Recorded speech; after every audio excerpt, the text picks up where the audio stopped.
Goodbye 2025। সূর্য ডোবার পরেই 2025 সালের শেষ দিনটা শেষ হয়ে যাবে। জীবনের ডায়েরিতে হয়তো আরো একটা ইয়ার অ্যাড হবে।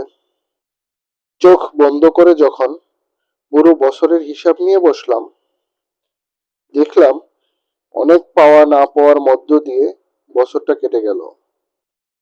অনেক না পাওয়ার মধ্যে বছরের সবচেয়ে বড় পাওয়া হয়তো আমার ছোট ছেলে ইলহামের জন্ম 2025 সালে।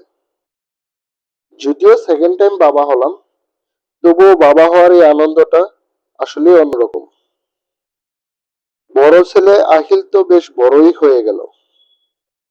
জীবনের বেশিরভাগ সময়টা কাটে হয়তো সমুদ্রের লোনা জল দেখতে দেখতে। আর না পাওয়ার হিসাব করলে হয়তো অনেক বেশি হয়ে যাবে। থাক, এইসব না হয় বাদই দিলাম। বিধাতার কাছে প্রার্থনা থাকবে সামনের বছরগুলো যেন ভালো কাটে। সালটা 2010।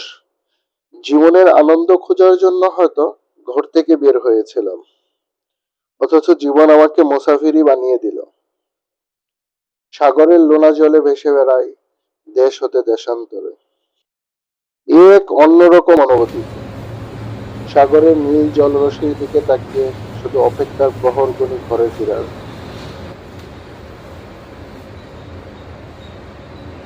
Сектор Гелебол, MIT Türkiye.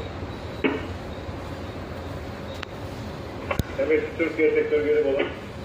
Yes, so digital passport plus জীবনে একটা জিনিস আমি খুব ভালোভাবে উপলব্ধি করেছি। চাকরি জীবনের শুরুতে পকেটের যে অবস্থা থাকতো, এখন লাখ টাকা ইনকামের পরেও পকেটের সেই অবস্থাই থাকে, বরঞ্চ আগের তুলনায় খারাপই থাকে। জীবনে কখনো পিছনের টাইমগুলো ফিরিয়ে আনা যায় না, কিন্তু পিছনের টাইমগুলো হয়তো আমরা স্মৃতির পাতায় বেঁধে রাখতে পারি জীবনের কিছু শ্রেষ্ঠ মুহূর্তের মাধ্যমে। জীবনে যখন ঘোরার টাইম থাকে তখন হয়তো টাকা থাকে না, আবার যখন টাকা থাকে তখন হয়তো ঘোরার টাইম থাকে না। যখন টাকা এবং টাইম দুটোই থাকে তখন হয়তো ঘোরার মতো এনার্জি থাকে না। তাই আমি বিলিভ করি ঘুরতে হবে, অভাব থাকতেই। So, I wanna spend some more quality time with you in my remaining life. অনেকে হয়তো বিশ্বাস করে আগে বাড়ি গাড়ি করি তারপরে ঘুরবো। এই ব্যাপারটাই আমি কখনোই বিশ্বাসী ছিলাম না। I believe everything is equal in this world.